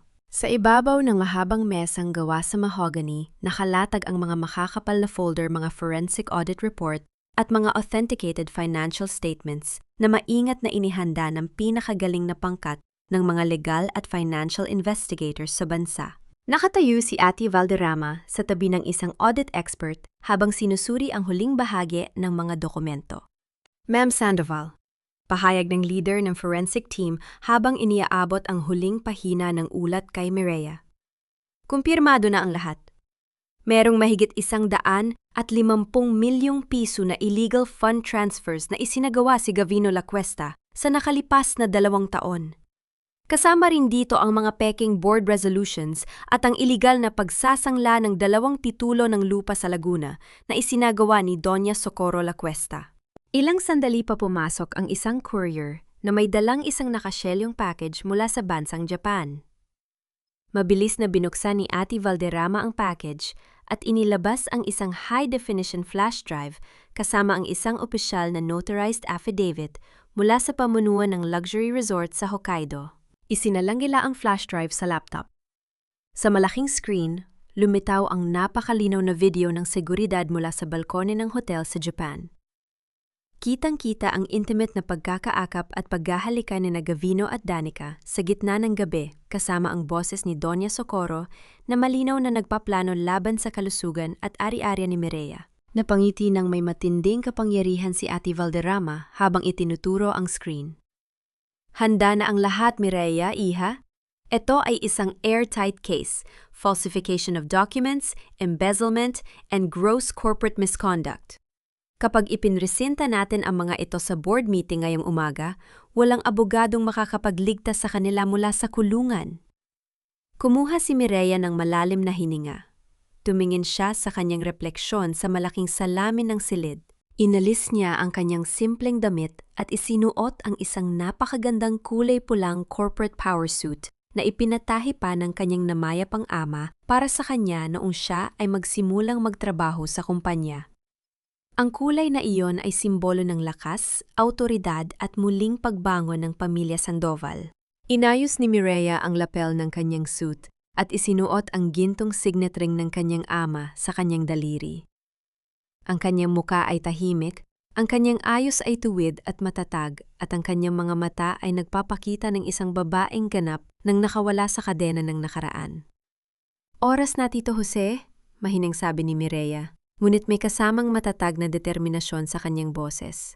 Makalipas ang kalahating oras, pumasok ang sasakyan ni Mireya sa underground parking ng Sandoval Tower sa Ortigas. Nang lumabas siya sa elevator patungo sa grand lobby ng gusali, ang mga empleyado na nakakakilala sa kanya ay dahan-dahang huminto sa kanilang paglalakad, nakatingin ng may matinding paggalang at paghanga sa kanyang makapangyarihang presensya. Samantala sa ikatat, lumpong palapag sa labas ng malaking boardroom balisa at pawisan na naglalakad si Gavino. Hawak niya sa kanyang nanging-inig na mga kamay ang isang makapal na folder na naglalaman ng isang peking medical certificate mula sa isang doktor na binayaran nila ni Doña Socorro. Ang dokumento ay nagsasaad na si Mireya ay may malalang psychiatric illness at hindi na kayang magpasya para sa kanyang sarili. "Siguraduhin mong nakahanda ang mga abogado natin, Gavino?" Pabulong na paalala ni Doña Socorro na nakatayo sa tabi nito nakasuot ng mamahaling alahas. Ngunit bakas ang matinding kaba sa kanyang muka. "Kapag naipasa natin ang board resolution na ito, hindi na makakalapit ang babaeng yan sa kumpanya." "Huwag kang mag-alala, Mami," pilit na sagot ni Gavino habang inaayos ang kanyang corduroy coat. "Ako ang humahawak ng votes ng board ngayong umaga. Walang magagawa si Mireya." Ngunit bago pa man makapasok sina Gavino at Doña Socorro sa pinto ng boardroom, ang malamig at rhythmikong tunog ng mga heels sa marmol na sahig ay umalingaw sa buong pasilyo. Mabilis na lumingon sina Gavino, Doña Socorro at Danica. Ang kanilang mga muka ay biglang namutla at ang kanilang mga dila ay tila nanigas nang makita ang babaeng naglalakad patungo sa kanila sa gitna ng maliwanag na hallway. Sa loob ng grand boardroom sa ika-30 palapag ng Sandoval Tower ang kapaligiran ay mabigat at puno ng tensyon. Nakaupo sa paligid ng mahabang mesang mahogany ang mga miyembro ng lupon ng mga direktor, mga matatandang negosyante, mga pangunahing stockholder, at mga dating kasosyo ng namayapang si Don Eduardo Sandoval. Sa kabisera ng mesa, nakaupo si Gavino. Nakasuot siya ng mamahaling barong pilit na ipinapakita ang isang kaanyuan ng lakas at otoridad. Bagamat ang kanyang mga daliri ay paulit-ulit na itinatapik sa ibabaw ng mesa dahil sa matinding kaba. Inayos ni Gavino ang mikropono sa kanyang harap at tumingin sa lahat ng miyembro ng lupon. "Magandang umaga sa ating Board of Directors," panimula ni Gavino sa isang seryosong tono ng boses. "Bilang acting chairman, formal kong binubuksan ang emergency meeting na ito. Mayroon tayong isang napakahalaga at nakalulungkot na usapin na kailangang pagpasyahan para sa hinaharap ng Sandoval Group." Nakinig ng mabuti ang mga miyembro ng lupon. "Mabigat man sa aking kalooban," pagpapatuloy ni Gavino habang pilit na ginagawang malungkot ang kanyang mga mata.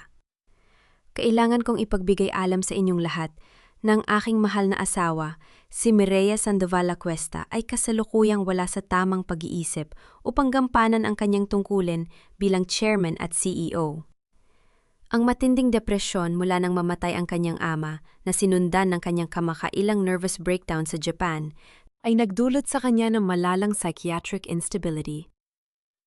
Mabilis na naglabas ang abogado ni Gavino ng mga kopya ng pekeng medical certificate at ipinamahagi ito sa bawat miyembro ng lupon. Galing yan sa isang kilalang psychiatrist, dagdag ni Gavino. Inirerekomenda nito ang immediate institutional care para kay Mireya at ayon sa aming corporate bylaws, hinihiling ko sa lupon na formal at permanenteng ilipat sa akin bilang kanyang legal na asawa ang lahat ng voting rights at executive power ng kanyang mga shares. Mula sa gilid ng silid, kung saan nakaupo ang mga bisita, naglabas si Doña Socorro ng isang panyo at pilit na nagpahid ng mga peking luha sa kanyang mga mata. Napakasakit para sa amin na makita ang aming pinalaking anak sa ganyang kalagayan. Pahayag ni Doña Socorro sa malakas na boses upang marinig ng lahat. Ngunit kailangan nating protektahan ang kumpanya mula sa isang taong hindi na kayang mag-isip ng tama. Nagsimulang magbulungan ang mga miyembro ng lupon. Ang ilan ay tumatango habang binabasa ang pekeng dokumento. Si Director Reyes, ang pinamatandang kasosyo ni Don Eduardo, ay napabuntong hininga ng may kalungkutan. Kung talagang hindi na kaya ni Mireya, sabi ni Director Reyes, kailangan nga nating magpasya upang hindi maantala ang mga proyekto ng kumpanya. Bago pa man matapos ni Director Reyes ang kanyang sasabihin ang dalawang malalaking pintong gawa sa mahogany sa dulo ng boardroom, ay biglang bumukas ng malawak. Ang buong silid ay biglang natahimik. Pumasok si Mireya. Nakasuot siya ng isang napakagandang kulay pulang corporate power suit na lalong nagpatingkad sa kanyang makinis na balat at matatag na tindig. Ang kanyang buhok ay maayos na nakatali, sa likod ang kanyang muka ay maliwanag at walang anumang bakas ng sakit o depresyon, at ang kanyang mga mata ay naglalabas ng isang nakakatakot na awtoridad. Sa kanyang likuran ay nakatayo si Ate Valderrama, kasama ang dalawang kilalang forensic auditors ng bansa. Napasinghap ang mga miyembro ng lupon. Si Director Reyes ay mabilis na tumayo mula sa kanyang upuan ng lalaki, ang mga mata sa paggagulat. Mireya? Sigaw ni Director Reyes. Diyos ko, mukhang maayos ka. Namutla si Gavino. Ang panulat na hawak niya ay nahulog mula sa kanyang nanginginig na mga daliri patungo sa sahig. Tumayo siya ng mabilis, halos maitumba ang kanyang upuan sa matinding paggagulat. Mireya. Sigaw ni Gavino habang ang kanyang boses ay pumipiyok sa takot.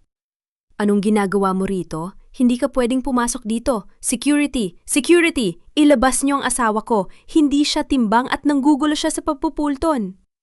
Bago pa man makagalaw ang mga gwardya sa pinto, mabilis na humakbang si Ate Valderrama sa gitna ng silid at itinaas ang isang opisyal na dokumentong may selyo ng korte. Manahimik ka, Mr. Lacuesta. Ang makapangyarihang boses ng matandang abogado ay umalingaw-ngaw sa buong boardroom. Ako si Ate Jose Valderrama, ang Chief Legal Counsel ng Sandoval Estate. Hawak ko rito ang isang temporary restraining order at court injunction mula sa Regional Trial Court na pormal na nagpapatigil sa pagpupulong na ito at nagdedeklarang iligal ang anumang botohan na pinamumunuan mo dahil sa matinding pang-ikil at panloloko. Lalong lumakas ang bulungan ng mga board members. Panloloko, anong ibig sabihin nito, Ate Valderrama? Tanong ng isang direktor. Hindi pinansin ni Mireya ang sigaw ni Gavino. Naglakad siya ng dahan-dahan at may buong dignidad patungo sa kabisera ng mesa kung saan nakatayo ang kanyang asawa. Ang bawat hakbang ng kanyang mga heels ay tila isang hatol ng bitay sa tainga ni Gavino. Huminto si Mireya sa harap ni Gavino. Tiningnan niya ito ng diretso sa mga mata sa isang napakalamig na paraan. Umalis ka sa upuan ng tatay ko, Gavino. Malamig at malinaw na utos ni Mireya. Nanginginig ang mga labi ni Gavino. Mireya, hindi mo alam ang ginagawa mo. Pag-usapan natin ito sa bahay. Umalis ka sa upuan ng tatay ko. Ulit ni Mireya sa isang boses na walang katiting na pag-aalinlangan. Dahil sa matinding takot at kawalan ng masasabi sa harap ng buong board, dahan-dahang humakbang, paatras si Gavino mula sa upuan ng chairman. Umupo si Mireya sa kabisera ng mesang mahogany, ang mismong upuan, kung saan dating namuno ang kanyang ama. Tumingin siya sa lahat ng miyembro ng lupon na kasalukuyang nakatitig sa kanya ng may matinding paggalang. Mga miyembro ng body ng Sandoval Group, panimula ni Mireya sa isang malinaw at makapangyarihang boses sa wikang Ingles at Tagalog. Bago kayo magpasya, kung kanino nyo ipagkakatiwala ang hinaharap ng kumpanyang itinayo ng aking ama, hayaan ninyong ipakita ko sa inyo ang totoong kalagayan ng pananalapi ng Sandoval Group sa ilalim ng pamamahala ni Gavino Lacuesta. Tumango si Mireya kay Ati Valderrama. Dahan-dahang namatay ang mga ilaw sa loob ng boardroom. Ang malaking projector screen sa harap ay bumaba at nagliwanag na nagpakita ng unang pahina ng Forensic Audit Report, kung saan nakasulat sa malalaking pulang letra ang mahigit 150 milyong pisong nawawalang pondo ng kumpanya. Ang buong boardroom ay nabalot ng kadiliman ng patayin ni Ati Valderrama, ang mga pangunahing ilaw. Ang tanging liwanag na nagmumula sa malaking projector screen ay nagpapakita ng mga detalye ng 150 milyong pisong nawawalang pondo ng Sandoval Group, kasama ang kopya ng mga resibo ng pagsasangla ng mga titulo sa Laguna na nilagdaan ni Doña Socorro. 150 milyong piso! Ang galit na boses ni Director Reyes ay umalingaw-ngaw sa buong silid. Totoo ba ito, Gavino? Dinamit mo ang pondo ng kumpanya para sa sarili mong kapakinabangan at pambayad sa mga utang ng pamilya mo? Nangangatog ang mga labi ni Gavino habang pilit na tumatayo. Sinungaling, katuwaan lang ang mga papel na yan. Gawa-gawa lang yan ng abogado ni Mireya upang sirain ang pangalan ko. Mula sa kabisera ng mesa dahan-dahang pinindot ni Mireya ang remote control sa kanyang kamay. Kung ang mga ulat ng pananalapi ay hindi pa sapat upang ipakita sa inyo ang katotohanan, malamig na pahayag ni Mireya, hayaan ninyong ipakita ko sa inyo ang totoong pagkatao ng lalaking pinagkatiwalaan ninyo sa kumpanya ng aking ama. Nagbago ang lalabas sa projector screen. Ang malinaw at nakakagimbal na high-definition video mula sa Hokkaido, Japan ay formal na napatugtog sa harap ng buong lupon ng mga direktor. Lumabas sa screen ang napakalinaw na mukha ni Gavino habang nakayakap at hinalikan ng masidi si Danica sa gitna ng bumabagsak na nyebe sa balkonahe.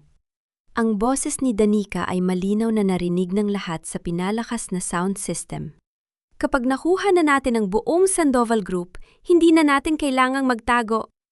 Sinundan ito ng boses ni Doña Socorro na malinaw na nagsasabi, ipadala natin siya sa pasilidad sa Tagaytay.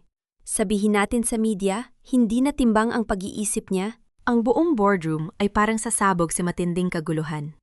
Ang mga miyembro ng lupon ay napatayo sa kanilang mga upuan. Ang ilan ay napahawak sa kanilang mga dibdib sa matinding pagkagulat at galit. Napakawalang hiya! Sigaw ng isang matandang direktor. Mga hayop, ginagamit niyo ang kumpanya habang pinaplano ninyong sirain ang buhay ng anak ni Don Eduardo? Si Danica na nakatayo sa dulo ng silid, kasama ang iba pang bisita, ay namutla na parang papel. Nanginginig ang kanyang buong katawan at napaluhod siya sa sahig sa matinding takot at pagkapahiya.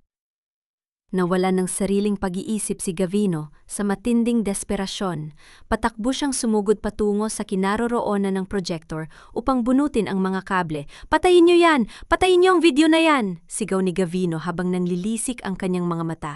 Ngunit bago pa man niya maihakbang ang kanyang mga paa patungo sa kable, mabilis siyang hinarang ng dalawang malalaking security guards ni Mireya. Hinawakan nila ang kanyang dalawang braso at pilit siyang isinandal sa dingding habang nakakulong ang kanyang katawan.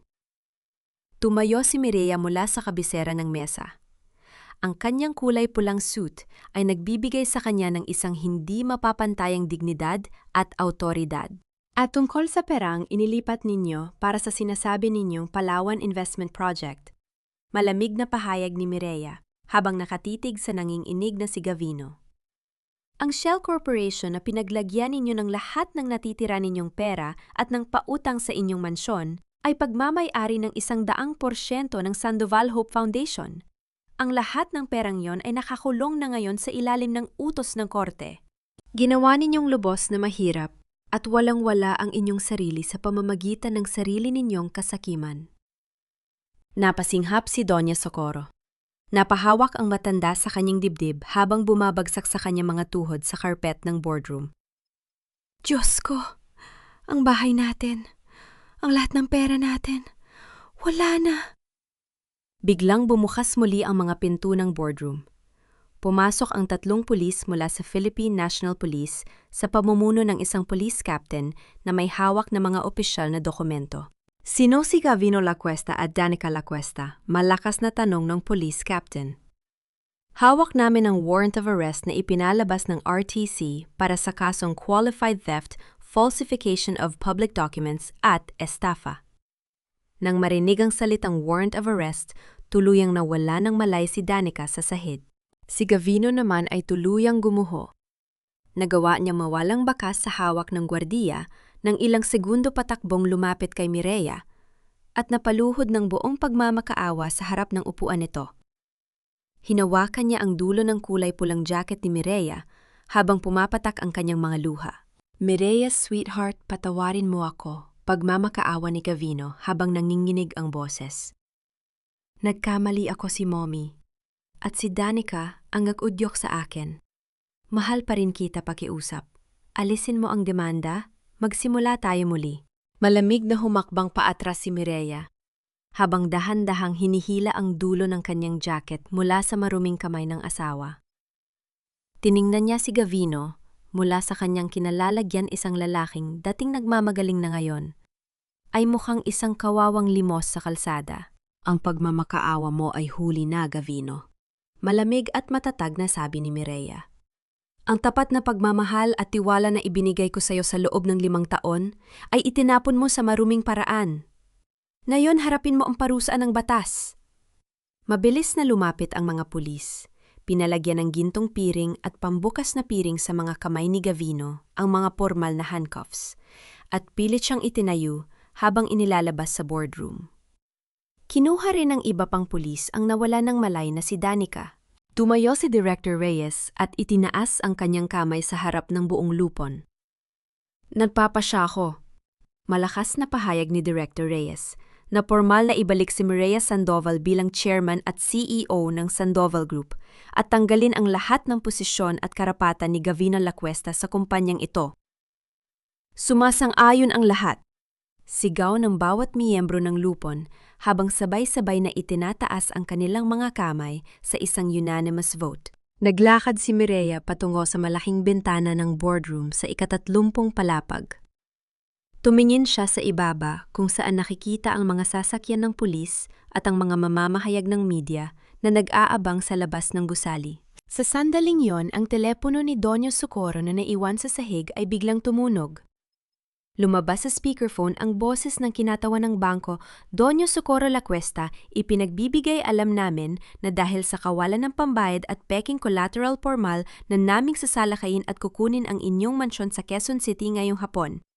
Mayroon na lamang kayong 2 oras upang ilabas ang inyong mga gamit. Isang malakas na iyag ng lubos na pagkatalo at pagkapahiya ang pinakawala ni Donio Socorro habang nakaupo sa sahig ng boardroom habang si Mireya ay nakatayo sa ilalim ng liwanag ng araw, muling malaya, muling makapangyarihan, at ganap na nakabangon mula sa abo ng pagtataksil. Ang balita tungkol sa malaking skandalo sa Sandoval Group at ang pagkakakulong ng pamilya Lacuesta ay naging pangunahing paksa sa lahat ng pahayagan at palabas sa telebisyon sa buong bansa. Ang pamilyang dating nagmamagaling sa matas na lipunan ng Maynila ay tuluyan ng naging simbolo ng pagnanakaw, pagtataksil, at mabilis na pagbagsak. Sa loob ng executive office sa pinakataas na palapag ng Sandoval Tower, nakaupo si Mireya sa malaking armchair ng kanyang ama. Ang buong opisina ay naibalik na sa dating ayos, malinis, maayos, at puno ng diwa ni Don Eduardo. Sa tulong ng mga tapat na miyembro ng lupon, mabilis na naisagawa ni Mireya ang pagpapawalang bisa sa lahat ng mga peking kontratang nilagdaan ni Gavino na nagpanatili sa katatagan ng pondo ng kumpanya. Habang unti-unting bumabalik ang sigla sa Sandoval Group, ang gulong ng katarungan ay patuloy na umiikot para sa mga taong sumira sa buhay ni Mireya. Sa Quezon City, nakatayo si Doña Socorro sa gilid ng kalsada sa labas ng kanyang mansyon. Nakatitig ang matanda habang ang mga opisyal ng bangko at mga kargador ay naglalabas ng kanyang mga mamahaling muebles at inilalagay ang opisyal na red seal ng formal na foreclosure sa pintuan ng bahay. Ang matanda na dating napapalibutan ng mga kapwa mayayamang kaibigan ay wala ng kahit isang taong gustong lumapit sa kanya. Ang lahat ng kanyang mga kakilala sa elite society ay tuluyan siyang tinalikuran upang hindi madungisan ang kanilang sariling pangalan. Si Danica naman ay tuluyan ng itinapon at itinakwil ng pamilya ng kanyang sariling asawa. Ang kanyang kasal ay agad na ipinawalang bisa at pinalaya siya sa kanilang tahanan nang walang kahit isang sentimo o ari-arian na naisama. Ang babaeng dating napakapangahas at mahilig manlait ay pabalik-balik ngayon sa mga murang paupahan sa lungsod, mag-isa at puno ng takot.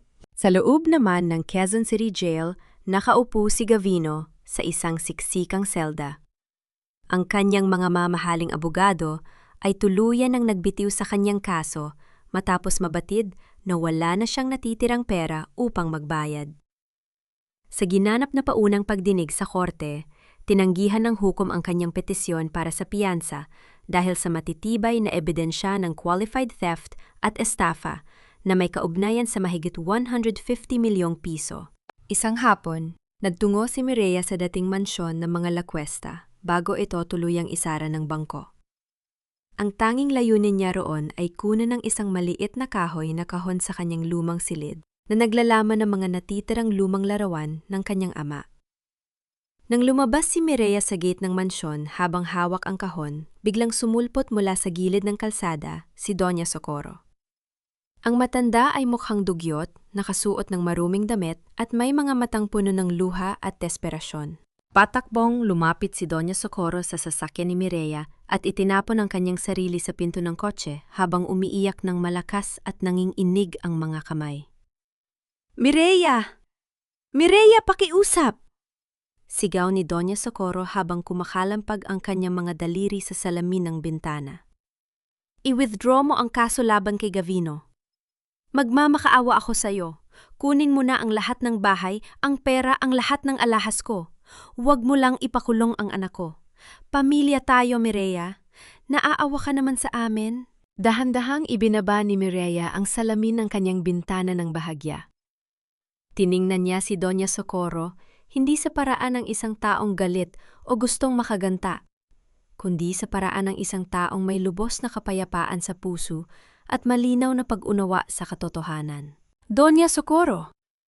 Mahinang sabi ni Mireya sa wikang Tagalog, ngunit ang bawat salita ay napakatalas. "Ang pamilya ay hindi binuo sa panluloko, pagnanakaw at pagpapanggap. Ang utang na loob na paulit-ulit ninyong ipinagmalaki sa akin sa loob ng 5 taon ay nabayaran ko na ng higit sa sapat. Ngayon ang utang ninyo sa batas at sa Diyos ang kailangan ninyong bayaran.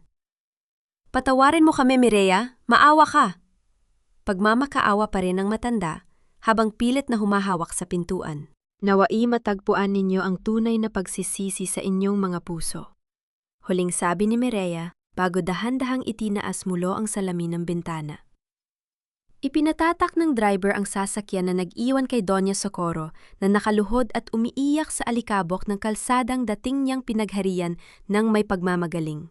Kagabihan habang napapahinga si Mireya sa tahimik na bahay ni Lola Amalia sa Antipolo, dumating si Ate Valderrama na may dalang isang nakashelyong sobre na nanggaling sa detention center. Pagkabukas ni Mireya sa sobre, nakita niya ang isang piraso ng maruming papel. Nakasulat doon ang isang liham mula kay Gavino. Isang liham na isinulat sa pamamagitan ng nanginginig na kamay gamit ang sarili nitong dugo mula sa hiwa sa kanyang daliri. Ang nakasulat sa liham: "Mireya, mamatay na ako rito sa loob. Pakiusap, bisitahin mo ako ng huling pagkakataon bago magsimula ang paglilitis sa korte." Ang silid ng bisita sa Quezon City Detention Center ay malamig payak at nababalot ng amoy ng lumang pader at bakal. Sa kabila ng simpleng kwadradong mesang gawa sa bakal, nakaupo si Mireya kasama si Ate Valderrama. Nakasuot siya ng isang simpleng puting dress na nagpapakita ng kanyang kadalisayan, katatagan at ang bagong simula ng kanyang buhay.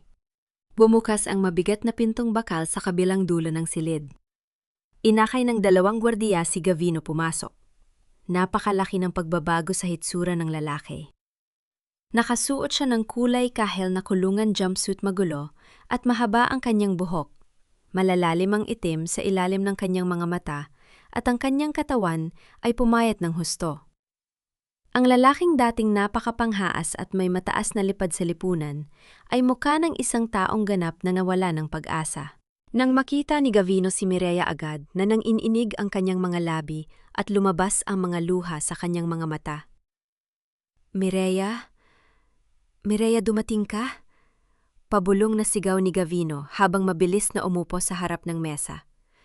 Sinubukan niyang iabot ang kanyang mga kamay na nakagapos sa handcuffs upang hawakan ang mga daliri ni Mireya. Nuwit dahan-dahang inilayo ng dalaga ang kanyang mga kamay. Na-receive mo ang sulat ko, sweetheart, di ba?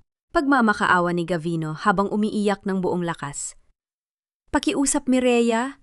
Alisin mo ang demanda sa korte, kausapin mo ang judge. Hindi ko kayang tumira sa loob ng kulungang ito. Mamatay ako rito. Gagawin ko ang lahat ng gusto mo. Magmula ngayon, magiging tapat akong asawa. Magpakalayo-layo tayo sa Maynila. Magsimula tayo sa probinsya, malayo sa pamilya ko. I swear, I will change. Tiningnan ni Mireya si Gavino. Ang sulat na isinulat nito gamit ang sariling dugo ay isa lamang palang desperadong paraan upang manipulahin muli ang kanyang awa. Ngunit sa sandaling iyon, walang galit, walang dusa, at walang kahit anong sakit na naramdaman si Mireya. Ang tanging natira sa kanyang puso ay isang malalim na pagkahabag sa isang taong sumira sa sarili niyang buhay dahil sa kasakiman. Gavino, mahinang sabi ni Mireya sa wikang Tagalog, ngunit ang kanyang boses ay puno ng pinal na awtoridad. Hindi ako pumunta rito upang makinig sa mga panibagong pangako mo. Pumunta ako rito upang pormal na tapusin ang isang sumpa na nagsimula nung araw na ipinagkatiwala ko ang buhay ko sa iyo.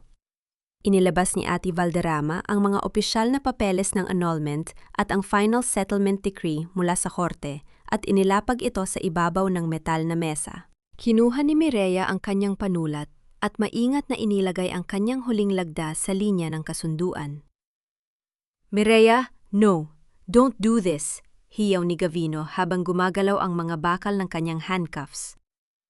Huwag mo akong iwan dito, asawa mo pa rin ako. Tumingin si Mireya ng diretso sa mga mata ni Gavino. Ipinagdasal ko na matagpuan mo ang tunay na pagsisisi sa iyong puso habang naririto ka sa loob, Gavino. Malumanay na sabi ni Mireya. Ngunit ang kasal natin, patay na ito ng gabing hinalikan mo si Danica sa Hokkaido. At ang buhay ko, hindi na kailanman magiging hawak mo o ng pamilya mo. Dahan-dahang inalis ni Mireya ang kanyang gintong wedding ring mula sa kanyang daliri. Ang huling simbolo ng 5 taong walang pag-ibig na kasal. Inilapag niya ang singsing sa gitna ng mesa sa tapat mismo ng mga kamay ni Gavino. Para sa iyo na ang singsing na yan, sabi ni Mireya. Ipagbili mo o ipangbayad mo sa abogado mo. Dahil sa akin, wala na yang anumang halaga. Tumayo si Mireya mula sa kanyang upuan. Tinalikuran niya si Gavino at naglakad patungo sa pintuan ng silid. Mireya, pakiusap. Huwag mo akong iwan.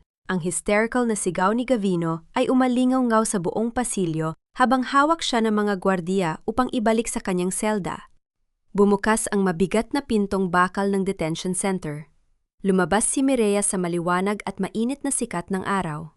Ang simoy ng hangin sa labas ay sariwa at malinis. Kumuha siya ng isang malalim na hininga habang ang isang tunay at magandang ngiti ay dahan-dahang gumuhit sa kanyang mga labi. Ang nakaraan ay tuluyan ng natapos at ang kanyang tunay na buhay ay magsisimula na. Ang grand ballroom ng bagong na-renovate na Sandoval Hotel sa Maynila ay nababalot ng liwanag at ganda. Ang buong bulwagan ay napalamutian ng mga puting orkidya at gintong palamuti na nagbibigay ng isang mainit at maaliwalas na kapaligiran. Ngayong araw, ang pormal na paglulunsad ng Sandoval Hope Foundation, isang pambansang pondo at organisasyon na inilaan para sa pagbibigay ng libreng tulong legal sa pangkabuhayan at psychological healing para sa mga kababaihang biktima ng domestic abuse at financial manipulation.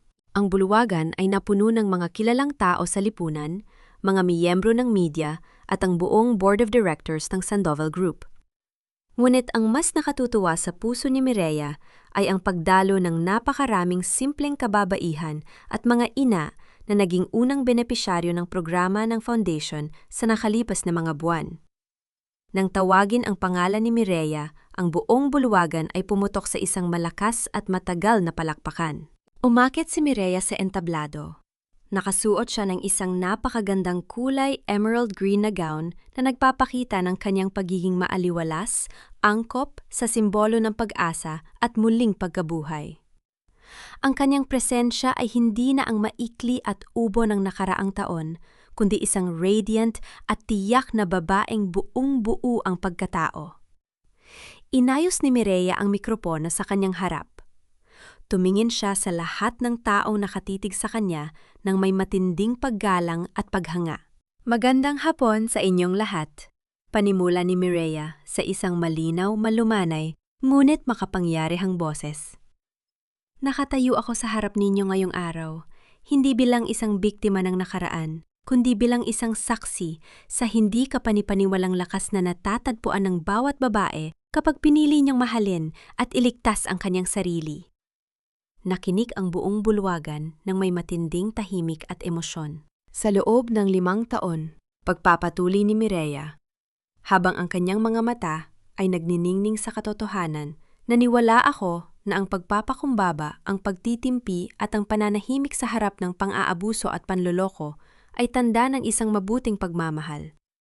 Ngunit natutunan ko sa gitna ng matinding sakit na ang tunay na pagmamahal ay hindi kailanman humihingi ng iyong danggal. Ang tunay na pagmamahal ay hindi ka gagawing alipin at hindi kailanman nananakaw sa iyong pagkatao. Tumingin si Mireya sa gilid ng entablado kung saan nakatayo si Lola Amalia na kasalukuyang nagpapahid ng luha ng kagalakan gamit ang kanyang panyo. Ang Sandoval Hope Foundation ay itinayo ko hindi lamang para sa alaala ng aking namayapang ama na si Don Eduardo Sandoval. Sabi ni Mireya na may kasamang ni Iti, kundi para sa bawat babaeng nangarap na muling makabangon mula sa abo ng pagtataksil. Para sa mga inang natakot na lumaban dahil sa kawalan ng pera o proteksyon, nais kong sabihin sa inyo ngayong araw, hindi kayo nag-iisa. May pag-asa, may katarungan, at may bagong bukas na naghihintay sa inyo. Nang matapos ang kanyang talumpati, ang lahat ng tao sa bulwagan mula sa mga matatandang direktor hanggang sa mga simpleng ina ay sabay-sabay na tumayo at nagbigay ng isang napakalakas at emosyonal na standing ovation. Habang bumababa si Mireya sa entablado, isang maliit na batang babae na may hawak na pumpon ng mga sariwang sunflower at puting liryu ang lumapit sa kanya, kasama ang kanyang ina. Salamat po, Ma'am Mireya. Pabulong na sabi ng maliit na bata habang iniaabot ang mga bulaklak. Dahil po sa inyo, ligtas na po kami ni nanay at may bagong bahay na po kami. Lumuhod si Mireya sa tapat ng bata, maingat na tinanggap ang mga bulaklak at mahigpit na niyakap ang bata at ang ina nito. Ang simpleng sandaling yon ay nagdala ng matinding init sa kanyang dibdib, isang kumpirmasyon na ang kanyang mga pinagdaanang dusa ay naging tulay upang magdala ng liwanag sa buhay ng iba. Pagkalipas ng ilang oras, matagumpay na natapos ang kaganapan. Naglakad si Mireya patungo sa open garden terrace ng hotel na nakatutok sa magandang tanawin ng Manila Bay. Ang araw ay dahan-dahang lumulubog sa kalangitan na nagpapakita ng mga kulay na rosas ginto at kahel sa ulap. Ang malamig at maaliwalas na simoy ng hangin ay dahan-dahang humahap, los sa kanyang muka at buhok. Napapikit si Mireya at huminga ng malalim. Sa kauna-unahang pagkakataon sa loob ng maraming taon, naramdaman niya ang ganap na paghilom ng kanyang puso. Wala ng galit, wala ng pait, at wala ng anumang takot sa hinaharap. Lumapit si Lola Amalia at tumayo sa kanyang tabi, maingat na hinawakan ang kamay ni Mireya. Masayang-masaya ang iyong ama sa kinaroroonan niya ngayong Mireya. Malambing na sabi ng matanda, habang nakatitingin din sa paglubog ng araw. Nakikita niya na ang kanyang pinalaking binuumang muli ang iyong buhay nang may higit na kagandahan at tanggal. Tumingin si Mireya kay Lola Amalia, ang kanyang mga mata ay puno ng kapayapaan at pagmamahal. Masaya na rin ako, Lola. Mahinang tugon ni Mireya habang nakatitingin sa malawak na kalangitan. Nahanap ko na ang sarili ko, at ako na ang sumusulat ng sarili kong kwento. 2 taon ang mabilis na lumipas. Sa isang tahimik at napakagandang tabing dagat sa Palawan, ang sinag ng umaga ay dahan-dahang lumiletaw sa ibabaw ng malinaw at asul na tubig. Ang simoy ng hangin mula sa karagatan ay nagdadala ng amoy ng sariwang alat at mga halaman, habang ang mahihinang alon ay dahan-dahang humahampas sa puting buhangin. Sa balkonahe ng isang simpleng modernong bahay na gawa sa kahoy at salamin, nakaupo si Mireya. Sa edad na 32 ang kanyang ganda, ay mas lalong naging matured, maaliwalas at puno ng panloob na kapayapaan. Wala na ang anino ng pagod at kalungkutan na dating nakaguhit sa kanyang muka. Hawak niya ang lumang journal ng kanyang ama at sa huling pahina nito, maingat siyang nagsusulat ng kanyang sariling mga kaisipan. Lumabas si Lola Amalia mula sa kusina na may dalang isang maliit na tray ng mainit na tsaa at bagong bak na kakanin. Inilapag ng matanda ang tray sa mesa at umupo sa tabi ni Mireya habang may maamong ngiti sa kanyang mga labi. "Ano ang isinusulat mo, aking anak?" tanong ni Lola Amalia sa isang malambing na boses. Tumingin si Mireya sa kanyang yaya at naumiti. "Inilalagay ko lang po ang huling kabanata ng aking kwento, Lola. Ang kabanata kung saan ang lahat ng sakit ay naging bulaklak ng pag-asa." Sa nakalipas na 2 taon, ang Sandoval Hope Foundation ay mabilis na lumawak sa buong bansa. Mahigit 3,000 kababaihan na ang natulungan nitong makabangon mula sa mga abusadong relasyon at makapagsimula ng sarili nilang maliliit na negosyo. Ang Sandoval Group naman ay patuloy na umunlad sa ilalim ng matalinong pamumuno ni Mireya na naging inspirasyon sa mundo ng negosyo sa Timog Silangang Asya. Kumusta na ang mga taong dating sumira sa kanyang buhay? Si Gavino ay patuloy na nagsisilbi sa kanyang labin, 2 taong hatol sa kulungan. Sa loob ng pasilidad, natuto siyang magtrabaho sa farm ng kulungan kung saan ang kanyang dating pagmamagaling ay tuluyan ng pinalitan ng matinding pagsisisi at kapakumbabaan. Si Doña Socorro ay nabubuhay ng tahimik sa isang maliit na paupahang silid sa isang malayong probinsya, umaasa lamang sa tulon ng ilang natitirang malayong kamag-anak.